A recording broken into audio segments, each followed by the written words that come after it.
Ladies and gentlemen, there comes a moment when your silence will speak louder than every word you've ever said.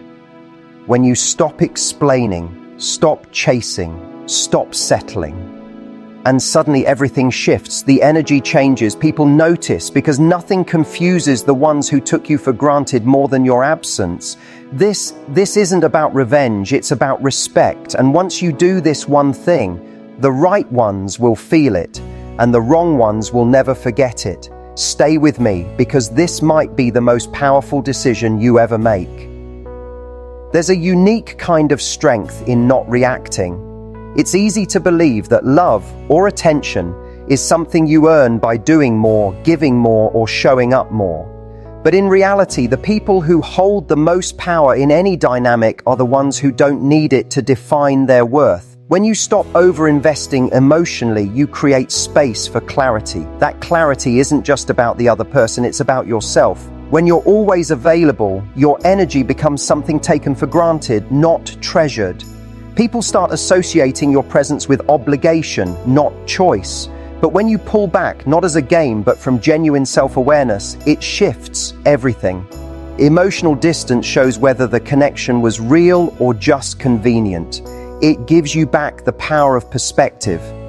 We're conditioned to believe that the key to connection is more effort, be more loving, more forgiving, more understanding, more something. But often, the real magic happens in restraint. Restraint is not coldness, it's not shutting down or withholding love, it's knowing the value of what you bring and refusing to throw it at situations that don't honor it. When you stop pushing, you let reality surface. The way someone responds to your absence reveals more than their reaction to your presence ever could.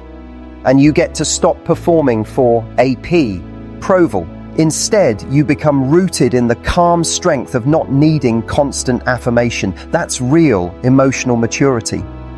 Distance doesn't mean closing your heart, it means protecting your peace. It's standing firm in the idea that you don't chase what's unclear or confusing. You make space for consistency to find you. You stop pouring your energy into someone who only shows up on their terms. And in doing that, you create an undeniable magnetism. There's something irresistibly powerful about someone who can walk away with grace. Not to punish, not to teach a lesson, but because they know that self-respect is the highest form of love. When your peace becomes non-negotiable, everything changes. You no longer beg to be seen. There's a moment where silence says more than any conversation ever could. When you stop explaining your value, it gives people the chance to realize what they had on their own terms. Words repeated too many times lose their meaning, but stillness has gravity. When you remove yourself emotionally and energetically, you become memorable. Not because you tried to make a point, but because you finally stopped trying. People feel the absence of a grounded soul in a way they can't explain. And if your presence was warm, consistent, and giving, the absence becomes deafening. This is where longing is born, not in your efforts, but in your stillness. Let them notice the silence. There is nothing more powerful than knowing you could reach out, but choosing not to. That choice is a declaration of strength, not ego. It's not that you're pretending not to care, it's that you care more about your emotional well-being than temporary validation. It's easy to text, easy to call, easy to try to fix things. But it's much harder and infinitely braver to pause and see what returns without your effort. That stillness demands courage. It demands trust, not in others, but in yourself. Trust that what's meant for you doesn't require chasing, that the right energy doesn't need reminders. You're allowed to wait for alignment, not confusion. Often, the silence you hold feels unbearable at first. The urge to fill it is real. You'll want to reach out, to explain, to be understood. But give it time, let discomfort do its job. It's not a punishment, it's a process. In the space of that discomfort, you grow. You see how much of your peace depended on external feedback. And then something shifts. You realize that the stillness you once feared is where your self-worth rebuilds, where your emotional clarity forms, where your inner voice grows louder than your fears. That's the turning point. That's when silence becomes your ally. The truth is, when you no longer try to force emotional reciprocity, you become deeply attractive, not in the physical sense, but energetically. There is a glow in someone who's whole on their own, who isn't rattled by rejection or silence, who can sit with themselves in full peace. That glow draws in the right kind of attention, authentic, intentional, and aligned. It doesn't beg to be seen. It doesn't try to prove. It simply is. And that presence becomes unforgettable, not because you said the right thing or played the perfect role, but because you walked away when it stopped feeling like home. That's rare. That's strength. When you stop over-explaining your boundaries, they start to hold more weight. You don't need to say, "I deserve more," when your absence already says it louder. There's elegance in restraint, in not giving away your emotions too easily, in not performing pain just to get a reaction. The mature thing isn't to make someone feel guilty, it's to walk away cleanly without resentment. That requires grace. It also requires self-control. It's about knowing the energy you bring to the table and refusing to fight for a seat that doesn't honor it. That's not bitterness, it's wisdom earned from experience. You become stronger when you stop proving. People always notice when you go quiet, not because you've vanished, but because your energy is no longer available on demand. That's what stays with them, not your words, not your effort, but the weight of your absence. And it's in that absence that they start to reflect. Maybe not immediately, maybe not dramatically, but slowly in the quiet moments, they'll remember the warmth, the laughter, the kindness, and then they'll wonder why it disappeared. That's the power of distance. It creates space, not just for them to miss you, but for you to remember yourself. That's when the dynamic truly shifts. That's when you return to your center. You don't take your power back with noise, you take it back with peace. Peace is magnetic, peace is disruptive. It causes others to reevaluate what they dismissed. And it's something you can only access when you stop tying your worth to someone else's attention. This isn't about making a point. It's about living from a place where your self-respect doesn't fluctuate based on how someone else behaves. You're allowed to be soft and strong, loving and distant, present and unavailable. That balance is what creates depth. And when you master that, you never have to chase again, because you finally realize you were the prize the whole time. Some lessons don't require a lecture. Sometimes the most powerful transformation begins the moment you choose not to repeat yourself. It's easy to think that clarity comes through conversation, but it often arrives in the silence that follows. When you stop explaining, justifying, or reminding someone of your worth, you raise the bar for how others engage with you. Silence becomes your filter. It separates the curious from the committed, the distracted from the intentional. Words have their place, but energy speaks louder. When you remove your voice, what remains is truth, either presence or absence, consistency or indifference, and in that space, your standard becomes non-negotiable.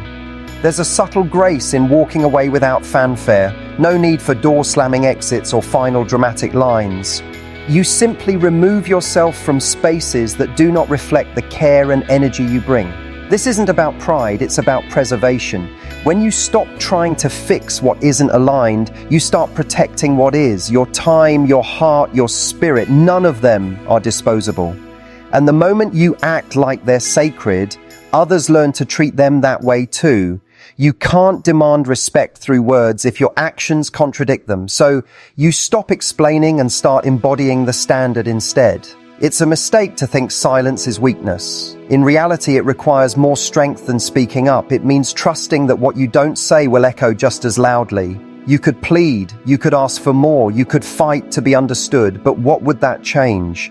Real respect doesn't need reminders. Real care doesn't require convincing. So you step back, not to manipulate, but because peace has become more important than proving a point. You value your energy too much to waste it where it's not honored. That's what silence says, even when your mouth is closed. People notice when the energy shifts. They might not say it, but they feel it. The warmth, the effort, the emotional investment. When that disappears, the absence is loud. You don't have to make a statement. Your withdrawal already did. You're no longer available in the way you once were, and that change carries weight. Not because you're trying to get attention, but because you've stopped handing it out without care. When you go quiet, people are left to reflect. The silence becomes a mirror, and in that reflection, they begin to realize what was always there, but taken for granted. Holding silence isn't about bitterness, it's about boundaries. There comes a point where you realize that words won't create change unless energy shifts too. You could explain your needs again. You could highlight the gap between words, deeds, and actions. But why repeat yourself in a space that's not evolving? Instead, you let the silence do the talking. It says, I've done enough, I've shown enough, now I'm choosing myself. And in doing so, you stop settling for the role of teacher in relationships. You become a standard, not a negotiator. That's the difference between talking and teaching people how to treat you. Some people only recognize value when it's gone. That's not your responsibility to fix. It's a reality you learn to accept. Silence, when rooted in self-respect, teaches far more than pleading ever could. You don't leave to make a scene. You don't stop speaking to punish. You simply recognize when words have done all they can, and what's left is action. You reclaim your energy by no longer spending it on unreciprocated effort. That's not coldness. It's clarity. It's choosing to be where you're seen the first time, not after repeated reminders. Let the silence speak. Let it be your new standard. When you stop over-explaining your worth, your presence becomes sacred. People learn to tune in when your energy is rare. It's no longer a given. It's not background noise. It's intentional, present, and powerful. You're not trying to prove your value anymore. You are the value. And the silence, it's not absence, it's elevation. It says you no longer have time for spaces that don't honor your effort. It's the shift from chasing understanding to embodying alignment. You stop filling in the gaps for others. You let them rise or you walk. Either way, you remain grounded in your peace. Often, the fear of silence comes from the fear of being forgotten. But the truth is, people don't forget energy that was once real. They remember how it made them feel. Safe, seen, supported, and when that disappears, it doesn't go unnoticed. The quiet leaves questions, and those questions lead to reflection. The ones who lie valued, it will feel the void. The ones who didn't, they weren't your responsibility to begin with. So you don't need to chase closure. You don't need a response to validate your choice. The silence becomes its own answer, and that's more than enough. There is healing in not reacting. It allows you to step back into your power without needing drama or declarations. You don't need a final word when your decision already holds weight. The most powerful statement you can make is to stop showing up in spaces that don't honor your presence. That's not silence from pain, it's silence from strength. It shows that your standard is no longer flexible, that your peace can't be bought with temporary attention. You choose alignment over noise, grace over chaos, and through that you become someone who doesn't demand respect, but naturally receives it. The most magnetic energy in the world is self-respect. When people feel that you won't stay where you're not seen, they think differently. They listen more closely, they reflect more deeply, but that's not the goal. It's just the result of choosing silence over performance. You're no longer clinging, no longer over-explaining, no longer negotiating your worth. You've set the tone through stillness, and those who truly value it will rise to meet you, not because you begged, but because you finally stopped asking. Silence became your standard, and your standard became unforgettable. Confidence doesn't always walk into a room and demand attention. Sometimes it sits quietly, making everyone wonder why it doesn't need to. There's power in the energy that doesn't need validation to feel complete. It's in the eye contact that holds, not to challenge, but because it has nothing to prove. It's in the smile that isn't seeking approval, but radiates from inner peace. This kind of strength isn't loud. It doesn't overcompensate or try too hard. It simply exists, unbothered, whole, and that's what makes it so unforgettable. True confidence is the decision to belong to yourself first, not because others failed you, but because you finally stopped outsourcing your identity. When your happiness is rooted in your own presence, everything shifts. You stop taking things personally. You stop attaching your worth to temporary behavior, and you start realizing that distance doesn't always mean loss, it means clarity. Not every silence is rejection. Not every delay is disrespect. Sometimes it's just the universe testing how deeply you've chosen yourself. And when you've truly done that, nothing rattles you for long. There is nothing more attractive than someone who doesn't need attention to feel seen. That grounded energy isn't built overnight. It's earned through choosing peace over panic, self-trust over noise. It doesn't mean you don't care. It means you no longer abandon yourself trying to be understood. You're no longer available for conversations that drain, environments that shrink, or energies that pull you off center. You protect your calm like a sacred ritual. And that calm radiates, not because you're trying to impress anyone, but because you've made alignment your lifestyle. That's what turns heads. That's what lasts. When you no longer need constant reassurance, your life becomes lighter. You're not obsessing over replies, not decoding silence, not crafting the perfect response. You simply allow things to flow in or out without gripping too tightly. You trust what's meant will stay clear, and what isn't will reveal itself through confusion. You stop fearing endings because your foundation isn't built on someone else's presence, it's built on your own. You have nothing to chase, nothing to fix, nothing to force. And that detachment doesn't mean apathy, it means peace. You finally breathe, fully, freely. People often mistake silence for weakness, but silence held with grace is confidence in its purest form. It's knowing when to speak and when to let silence carry your message. You don't need to prove your intelligence, your kindness, or your worth. It's already there. It's in the way you walk, the way you handle change, the way you let go with dignity. And when you're unbothered, people feel that difference. You're not cold, you're selective, not guarded, but grounded. And that difference shifts every dynamic around you, whether you realize it or not. There comes a point when you stop explaining your standards. You simply live them. Not everyone will understand, and that's okay. The right ones will never need convincing. You don't chase, not because you don't care, but because you've realized care isn't sustainable without reciprocity. Your peace becomes the compass. You won't trade it for temporary attention or half-present company. And in a world full of loud noise and performance, your quiet self-assurance becomes magnetic. You stand still, but somehow everything begins to orbit around you. That's the paradox of real confidence. It's passive, but powerful. Being unbothered isn't about shutting down. It's about not attaching your emotions to things outside your control. You stop asking questions that don't deserve answers. You stop offering presence where there's absence. And you start investing more in yourself, your growth, your healing, your joy. You fill your life with things that light you up, not drain you. And in doing so, you become your own source of fulfillment. That makes your energy sovereign.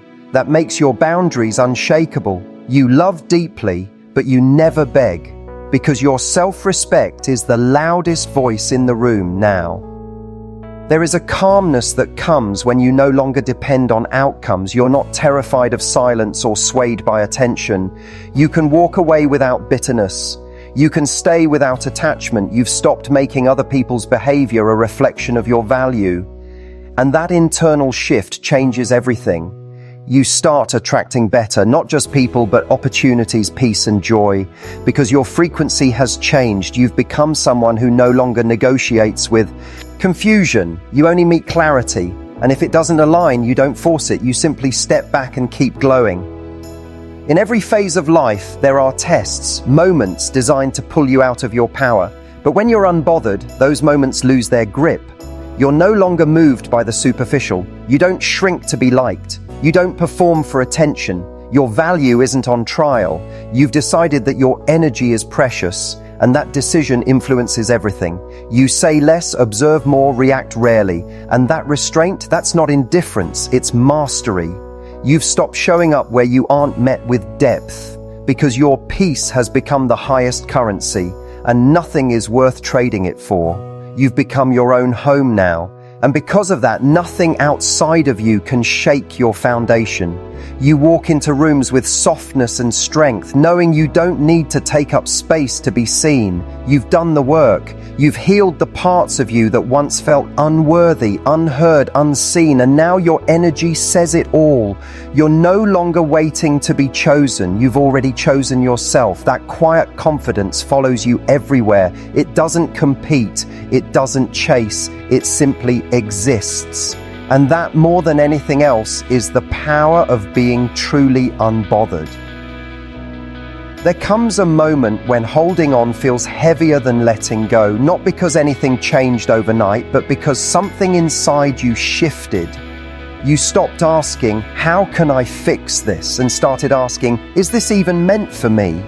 That's when the space begins to open.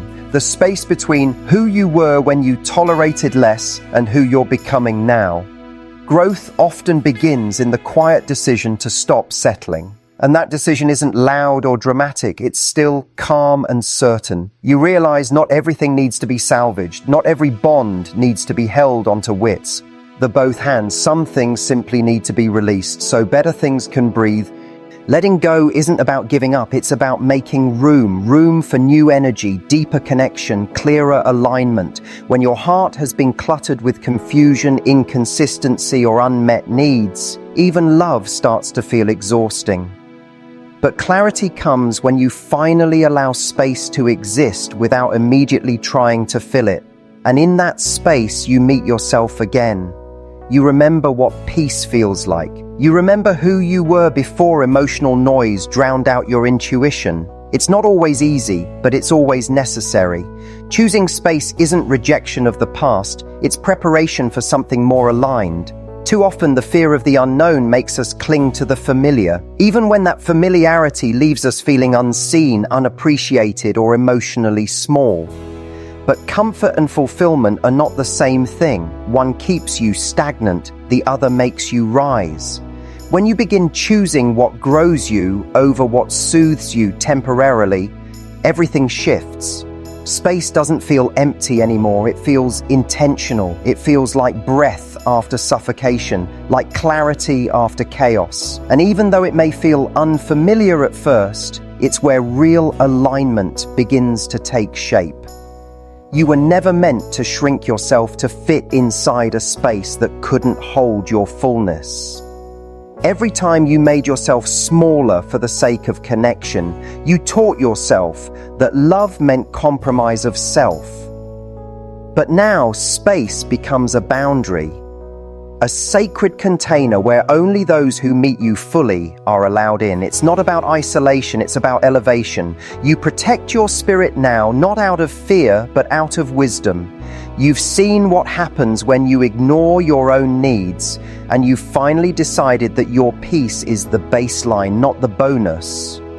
When you remove what's draining, you invite what's fulfilling, but that transition requires trust.